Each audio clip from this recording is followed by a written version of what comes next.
Welcome back to the Next Play podcast. I'm your host, Tommy Brown, and my co-host, Greg Stewart. Greg, how you doing today? Doing great. Hello, everybody. Our special guest today is John Maupin. John is fresh off a national championship in Division II golf, and we are really excited to have him. So, Greg, how do we start these meetings? How do we start these Zoom podcast interviews when I know the guest?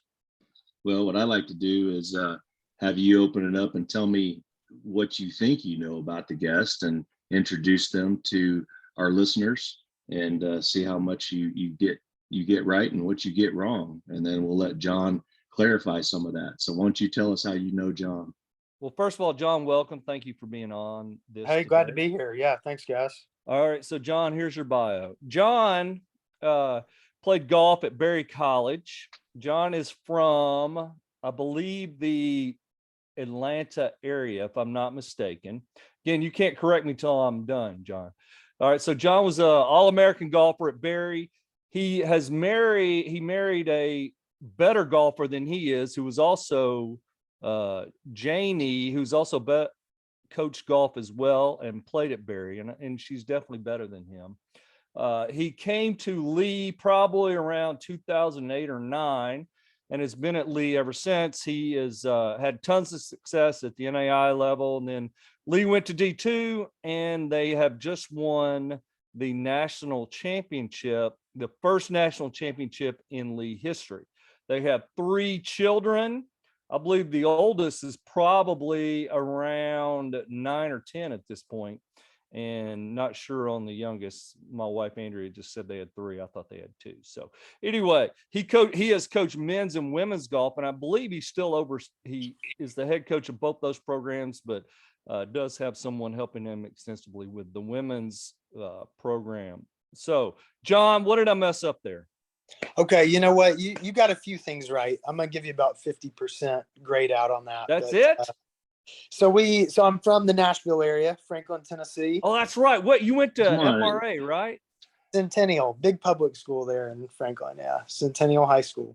Man, I'm sure I knew that, but so you could tell a boy from Tennessee. You just can't tell him anything. How did you get to Berry? How did they recruit you for golf? I guess. Yeah. We just kind of found out about them for golf, and they had a good NAIA program, and I wanted to go somewhere that was kind of competitive within their division, and so it was a good fit for me. But yeah, but I was the wannabe All-American. I wish I was an All-American, but Janie was.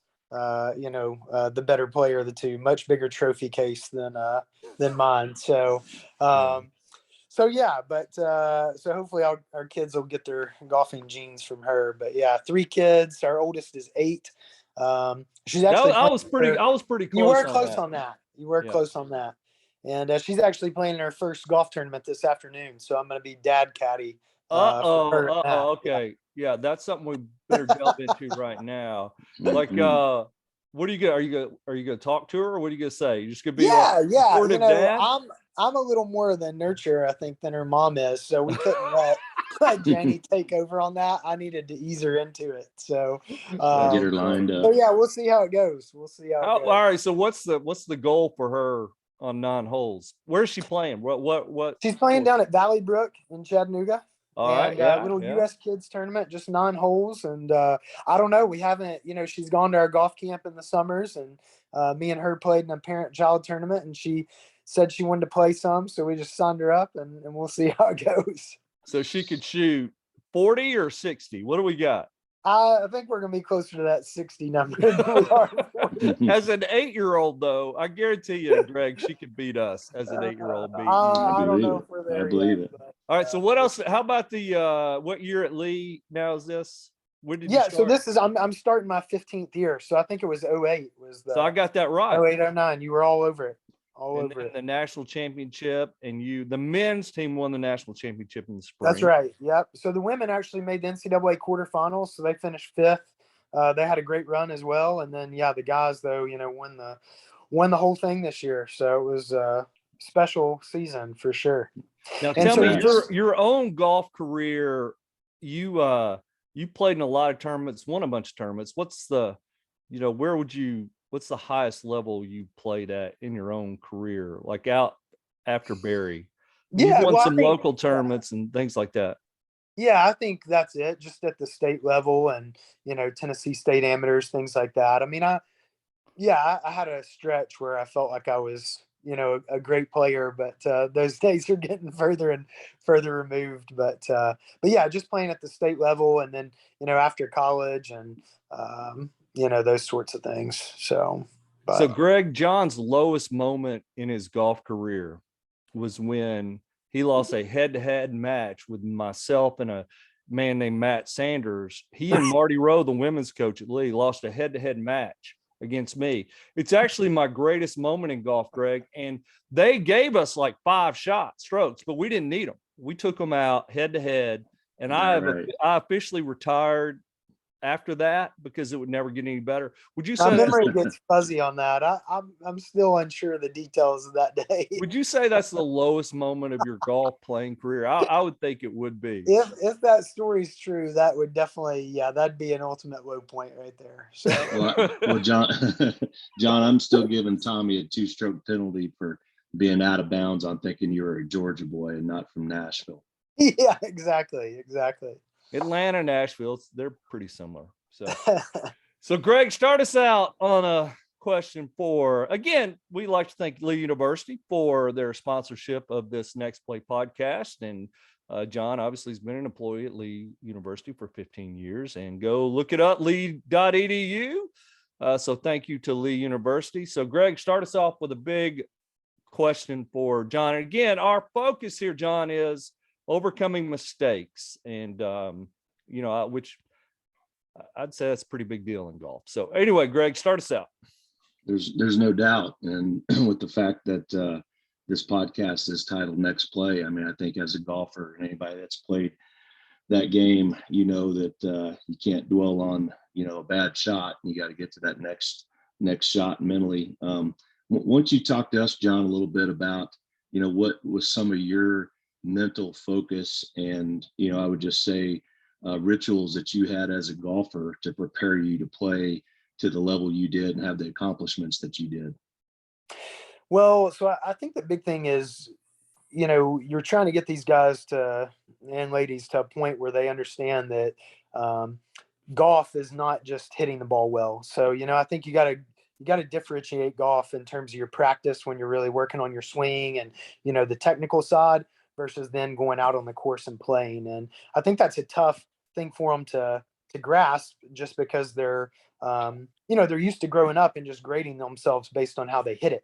But when you're out there playing, you really can't, be in that kind of judgment zone where it's, you're trying to hit perfect shots, things like that. I mean, that's just not going to happen the majority of the time. So your ability to kind of manage your expectations and things like that goes a long way.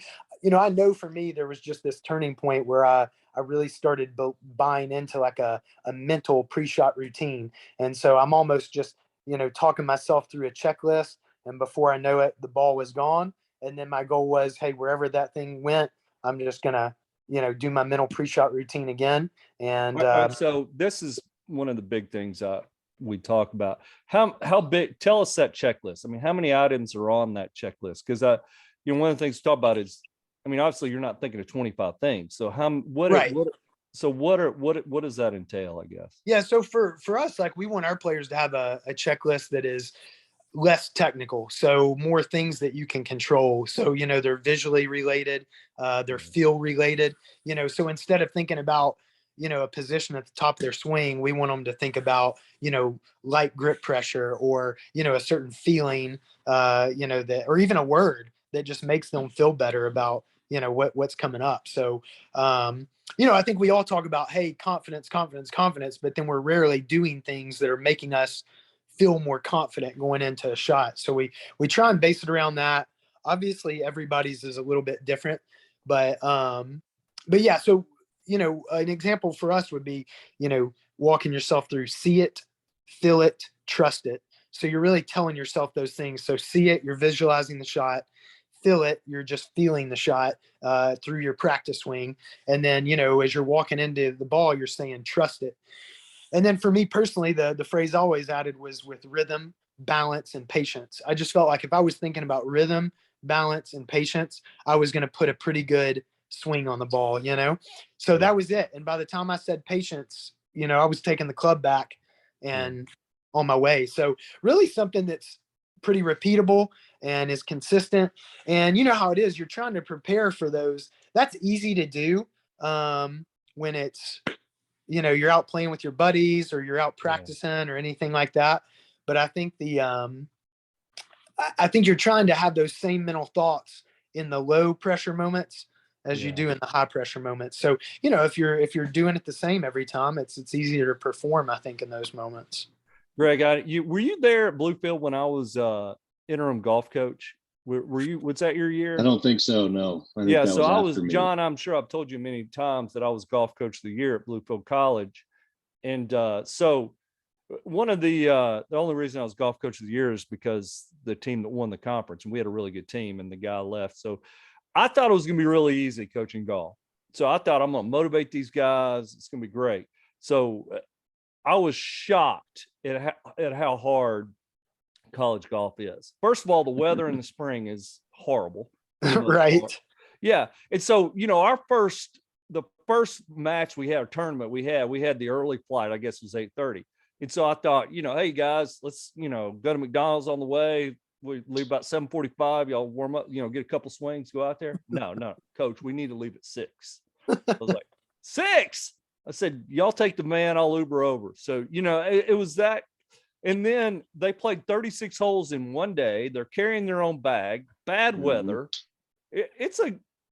I was shocked at how tough. This is not, hey, get on the golf cart and drink a 6-pack of Mick Ultra. Not that we would ever condone that in any standpoint, but I'm just saying, like, you got to be a lot tougher than. And the one thing I noticed, John, as college golf coach, is next play, the guys that could overcome that, you know, the bad shot. So talk about that a little bit. I mean, what is the key to flushing it out?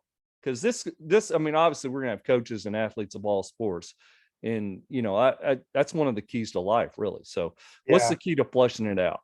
Yeah. Well, I think first, you know, the challenge to me with golf, having played other sports and just being a sports fanatic, is that you've got so much more time in between shots. You know, I mean, I know it's a factor in all sports, but basketball, you miss a shot, I mean, you almost have to move on really quickly because, you know, you're chasing the rebound, you're transitioning to defense, whatever. I mean, in golf, you hit that bad shot, I mean, you've got several minutes, you know, before you're going to be able to make another one. So I mean, I think it's huge. I think that, you know, our teams that have been the best, I mean, that's what they've kind of grasped better than others, is just to be able to be in the moment. But, you know, one thing we spend a lot of time talking about is just be somebody that responds versus reacts, you know. So when you react, it's more emotionally driven. When you respond, you know, there's some intentional thought behind it. And so, you know, we All right, so let's say that again for our listeners. Say that again. I think that was gold right there. Yeah. So respond, be someone who responds, not who reacts. That's good. Yeah. So react, again, has more emotion, is more emotion driven. Respond is more, hey, you can be realistic, right? Wasn't a good shot. I've left myself in a tough spot, but you got to do it with some sense of poise, you know? And that's big for us is you know, we preach calm, you know, staying calm in those high pressure situations. That allows you to be able to respond. Y'all do anything with breathing or anything, like talk about that at all? You know, I honestly, that isn't something that we've really, you know, forced upon our guys or made a big thing of. But I was listening to something the other day that was talking about that and how important it was, and probably something we need to look more into. But, you know, for us right now, like, we're qualifying, which is a really almost harder for the tournaments for them, because everybody wants to go to the tournaments. Only 5 can go. So you get to see them kind of respond under these high, you know, pressure situations. And so, I mean, even yesterday we were playing, and, you know, we had some guys just, I mean, they're just running themselves down, you know. I mean, you can just see it in their body language and everything. And as a coach, like, those are your moments to be able to try and catch them and really kind of get after them. So how so you do qualifying. How many guys are on the team, right? I mean, 5 play at a time, right? Am I wrong? Or is it right? 6? Yeah. So I got top 5 and top 4 scores or whatever. Yeah, that's and then what? you count your best 4 scores, for a tournament round. That's your team score. But yeah, we have 10 guys. So and I'd say every year, we're anywhere from 9 to 12 guys. But and then we just play it out in qualifying. So typically, if a guy's an All-American the year before, we start them out being exempt, and then we Yeah. just go tournament to tournament. But I mean, Yeah. it's like we tell them. I mean, with golf, it's easier because the score is the score, right? I mean, there's Yeah. not a lot of coaches' decisions going on in it. I mean, we're trying to Yeah. get the best 5 guys out there and let them play it out. So Now, how many of the guys you have coming back from your national championship team? So our top 6 guys are back. So we Wow. didn't lose any of our top 6. So all those guys that were there playing are back. And, that's been a fun challenge coming into this year, just understanding that things have changed and the Yeah. expectations are high and, you kind of have to approach it, a little bit differently. Are you scheduling different? Are you going to bigger tournaments? You do anything different?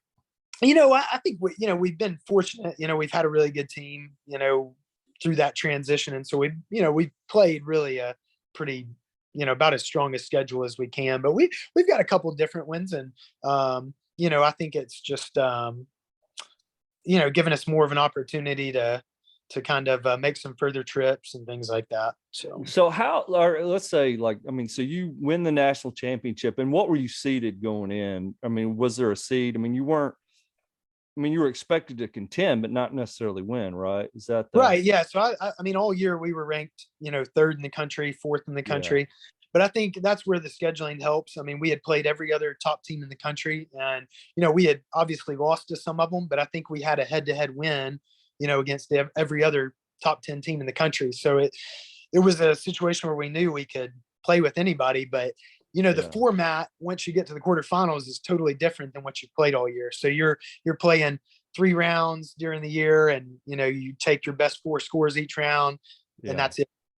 Once you get to the quarterfinals, you're playing head to head against another team. Each match Yeah. is worth a point. You've got 5 matches, So it's and like Ryder Cup, right? yeah, Match just play. one Yeah. on one. Mhm. Yeah, and but I think that was a great setup for us, just because our guys, I mean, that's what they do every day is play against each other. I just felt like we were, Yeah. ready for that kind of format. So, but a lot of fun competitively. So, Man. Greg, you had a question, I believe. Yeah, you bet. Coach, as you're talking about, obviously a lot of times in recruiting good college athletes, there's some sports like golf that the score is kind of the bottom line that you look at as far as what somebody's talent level may be. And you've obviously got a very talented team with, going out there this year and defending your national title. But Hold on. Hey, John, let me say this. There's one guy on this podcast, us 3, who has not won a national championship, and that would be me. Greg won one at Oregon Tech and was also a national character coach of the year, which wow, yeah, which I have certainly never even gotten close to that award, by the way. So anyway, go ahead, Greg. When they named that award, I don't think they'd ever seen me on a golf course, and so that they may have changed their opinion if they see how I act on the golf course sometimes when things aren't going my way. Anyway, getting back to that question, what is your thought on the difference between just getting talent like you obviously have versus having to grow or understand, the mental toughness or the mental side of your player's ability? Because we've all had those athletes that are really talented and have God-given ability, but sometimes the mental toughness isn't there. So A, what do you do as a coach to help continue to focus on building that? And B, how do you look for that when you're recruiting? Yeah, well, I mean, it's a difficult thing to quantify, isn't it, Coach? I think that when I was a younger coach, it was all about the scores when we were recruiting, just who was the best resume that we could get. Then I think as we've gone along and I've seen players come through our program, and the amount of players that maybe we didn't initially have those higher expectations for, like their resume wasn't quite what we wanted, but you saw some potential or whatnot, and then they come in. But it's really those kids that, and again, it's tough to put your finger on, but have that kind of chip on their shoulder. They're just very driven and motivated, self-motivated. I think golf, especially, you get a lot of kids that they have a really good resume, but it's just because mom and dad have been paying to take them all over the country and more or less just putting them in that stuff. And they get to college and, it just doesn't work that way. We've seen a lot of kids like that we've had here that kind of fizzled out. So I do think it's really important as a coach to try and identify those players that, really fit more of your coaching model and stuff like that, and so that makes it easier, right when they get here to work on the things that you plan to work on with them. But so how do you, so your mental toughness is what this podcast is about too. And, how do you measure that? How do you find, you obviously talk to coaches, you have a conversation with them, you figure out their work ethic. I guess all those are big pieces of this, right? Yeah, I think that we do talk to people a lot more than we used to, just trying to get a better feel. But you're also a little leery. Of course, a lot of people are going to tell you, what you Yeah. want to hear as opposed to the reality of the situation. But we're able to go watch them a lot during the summers, and we really try and do it a little more. We try and be those coaches that are kind of hiding in the background, almost. Yeah. We'd rather them not know we're there. And I love to see them at a tournament and see what happens when something goes wrong, So, it sounds crazy, but when I'm going to watch them play, I'm almost hoping that they, run into some adversity or just have a bad day because the way golf is, we know they're going to have bad days. So, that's not going to scare you away, but you love to see, who handles it. And golf, especially, you can hit a great shot and it not end up well, so you did everything under your power and it didn't end up well. I love to see how guys respond to that. Yesterday with qualifying, it was a great chance to really get after them. We had way too many guys just reacting after every shot. It was just every time something didn't go their way, they're throwing their arms up. They're it's coming from the right place. But we really, after the round, like I kind of jumped all over them. Like, nothing about us yesterday looked like a championship level team for the most part. And it's just, they've got high expectations. It's early in the year, but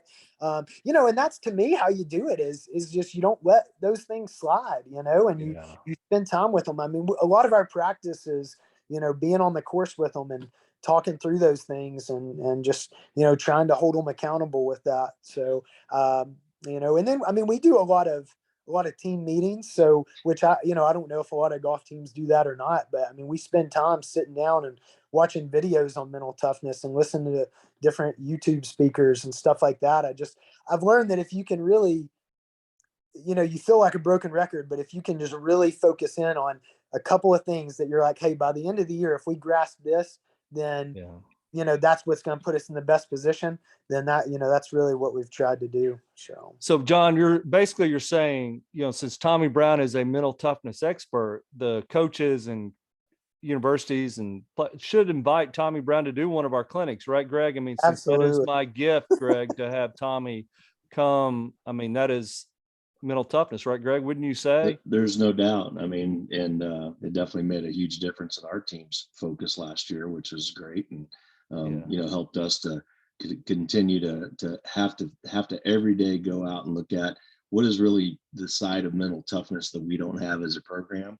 And there's a lot of schools and a lot of programs out there that benefit from your talk and your clinics. So John, let's say you've got, let's talk professional golfers. Why is, obviously talent matters a ton, but why is Rory McIlroy? Why has it been 5 years since he's won a major? It's got to be in his head, correct?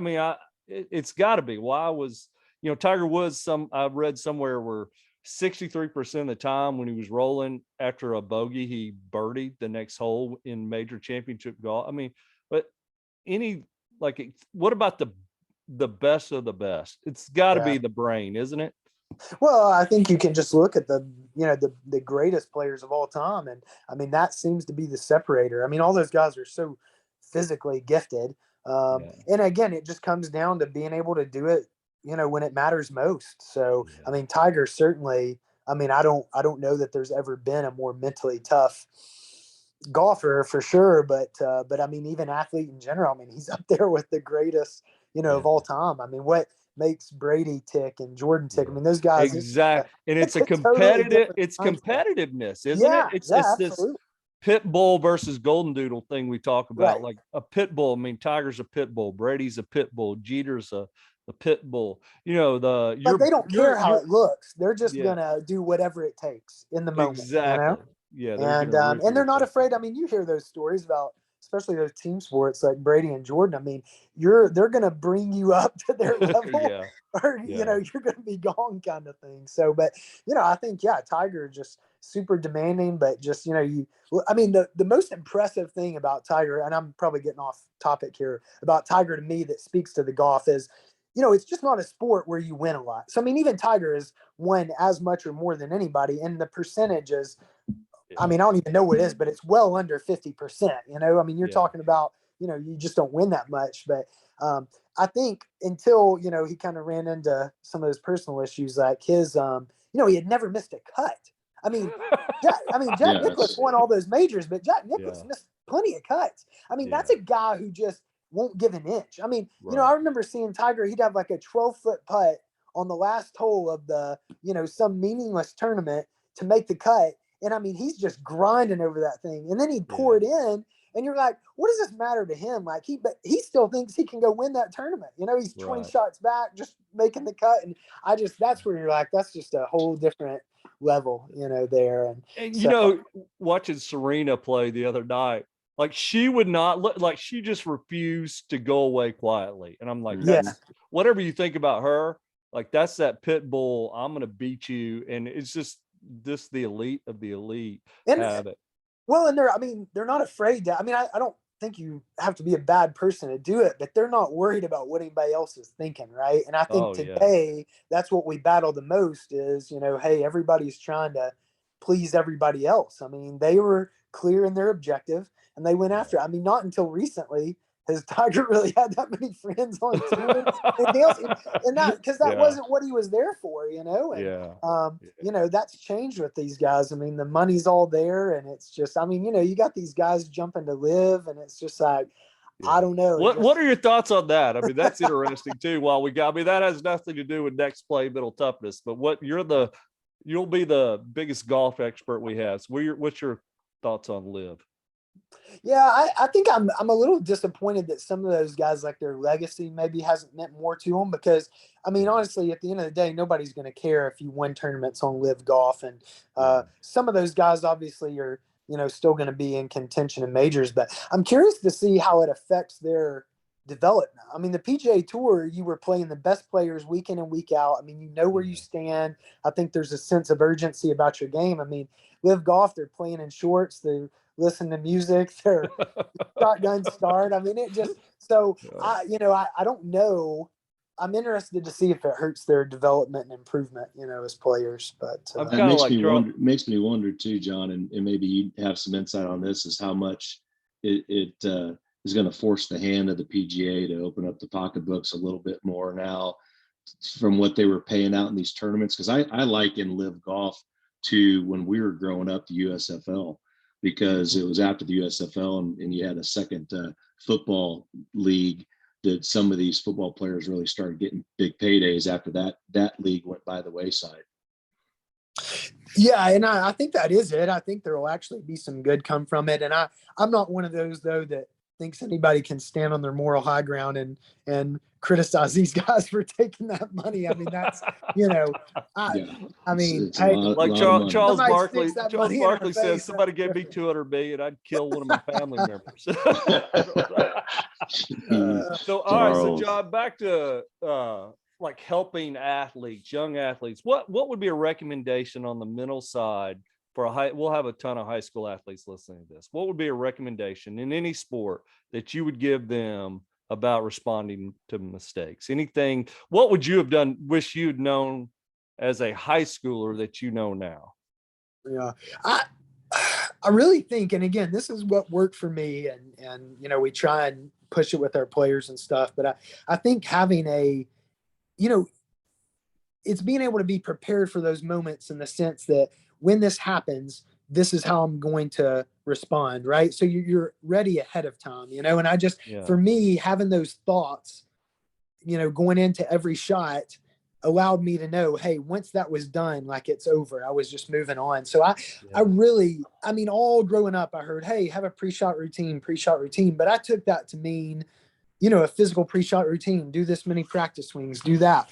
But I just, having a mental pre-shot routine, just those 6 words or whatever, just was a real game changer for me. So it is funny. In junior golf and the physical side is certainly important, right? You have to get to a certain point to do that. But, I've got young kids and I would not hesitate to have them meet with a sports psychologist before I had them meet with a swing coach, just because, at least for golf, like I think it's that important, it's that much of a difference maker. But so let's apply this to another sport. You played basketball, you played other sports. And so, I mean, how can you play? Like I'm at the free throw line. Obviously that's easy. That's similar to a golf swing, that whole setup. But how about something that's movement based, like Greg's center fielder? What's anything you could recommend there? Like I heard one, like Derek Jeter said, hit me the ball, he would say every time, or something like that. I love that mentality. Anything you can think of to apply to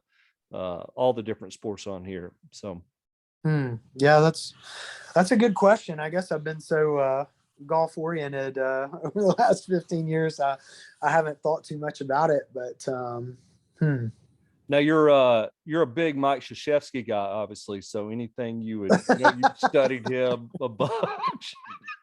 Oh man, John hates. He hates. You did remember that though. You did remember that. You know what's fun? Last week we had Kevin Templeton on, and he he's a big Ohio State fan, and I said, you're a big Michigan fan. He goes, if Michigan were playing the Taliban, I'd be for the Taliban. So it was a great line. Yeah, no, you remember that for sure. I'm a big Dean Smith guy, that's way back, but that's what got me interested in coaching was Dean Smith. So yeah. And I think the mental side too with Dean Smith, who is he's my all-time favorite. And that's where the One Heartbeat name came from. That's the name of my company, is from Dean Smith. So he was the mental side there, he was so quiet, yet never raised his voice, yet had this way about him. You kind of got that. You're pretty quiet too. You're more of a mental. How about talk about that? When to raise the voice, when to get on them. That's got to be a huge aspect of this whole thing from a coaching standpoint.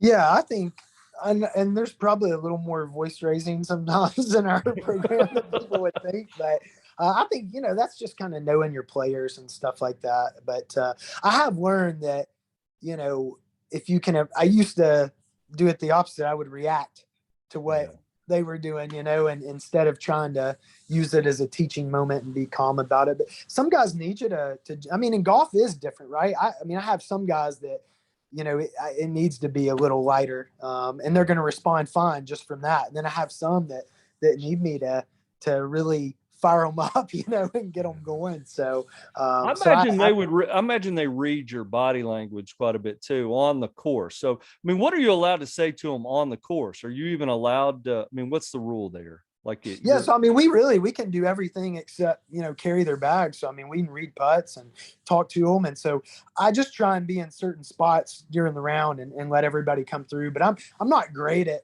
hiding my body language. So they can see it. And this team this year, I think that, they had that personality. We would get excited and we would get pumped up and, we're a little maybe louder at times than some of those other teams, but I do think just learning to channel, like I said, the big pet peeve for me in anything and the big red flag is guys are reacting poorly to mediocre shots, right? So like they're hitting a 7-iron to 40 feet and acting like that's just awful.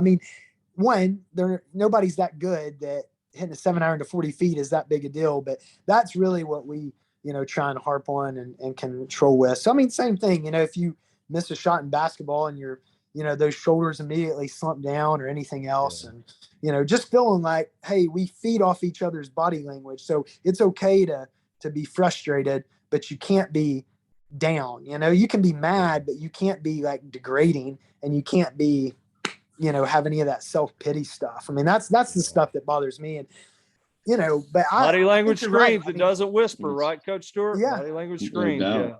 Yeah. So, and then just with them recognizing, hey, you can be, an intense competitor, but still have good perspective. You know what I mean? I think that's what we're trying to trying to strive for is on those things is just having good perspective. So. All right, we have gone way too long on this. And again, we'd like to thank Lee University for hosting the show. Greg, any last questions? Because I have one last one for Dr. John Maupin. Yeah, John, we talked a lot about, how you help your athletes overcome mistakes, on the course and managing things from a mental aspect as a golfer. But maybe just share with us a little bit about, something personal for you where, as this podcast, we talk about overcoming mistakes in sports and life. Maybe just share with the listeners something that you maybe had a challenging time in your life that you had to get past and move on. And here you are today, looking back at yourself going, hey, I came through that moment. He's had a charmed life so far. Well, yeah, He's never sure, had yeah. any tough times, anything. Yeah. He's the golden boy at Lee University. Even as a coach, you have those ups and down seasons, as we all know. Yeah, of course. Yeah, I think they're, I think just a challenging time for us was just, when we went through the transition from NAIA to NCAA, and we had kind of a sit out period, so to speak, and there was just a lot of changes going on, and so trying to adjust and adapt to those. And that's why, it just seems surreal winning the, NCAA championship this year because, and I want to say maybe this was like our 7th year in NCAA, but when we were making that transition, truthfully, I just didn't know if that was something, we would be able to accomplish. In Division II, it's been dominated, by schools in Florida and, have some nice weather advantages, things like that. So I think that's one, but honestly, my college career is what kind of motivated me to be a coach. I always wanted to play professional golf, but it was this side that I just didn't grasp as a player, that mental side. I just didn't ever get coaching or anything specific in that. And then I got out of school and was still playing, and I started reading a lot of things and taking a lot of stuff in, and it changed for me. Too much of my identity in college was tied up into my golf score and how I was playing.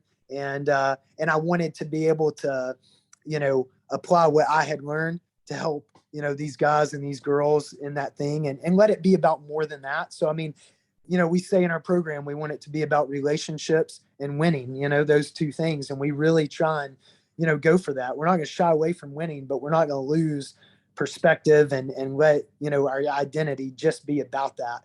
And so I think that, the adversity I went through was just that golf meant way too much to me, in terms of unhealthy, and I'd kind of lost perspective. And I think that being able to come out of that and have some people help me through that, really motivated me to want to be a coach. So that's good stuff. Thanks. Beautiful there you stuff. go, everybody. Getting through that next chapter of life. And here's Coach Maupin now defending national champs at Lee University. Well, John, that was great stuff. Any, do you want to give out your Twitter or anything where people can get in touch with you, or what, get you some more Twitter followers, follow Lee University Golf? Or? Yeah, at Lee U Golf.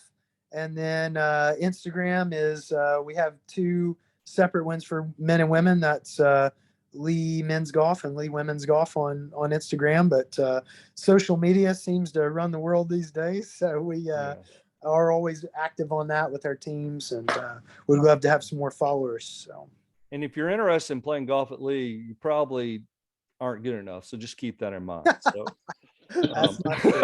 well, we gotta get John to, he's taking his daughter. Did we talk about that off the air or on air about you're taking her first golf match today? I think it was on air, but I can't remember. That was on air. Who knows? So that's anyway, he's got to get there. And just remember, parents, that the worst time of any athlete's career is the 10 minutes on the ride home from whatever event they have. Very true.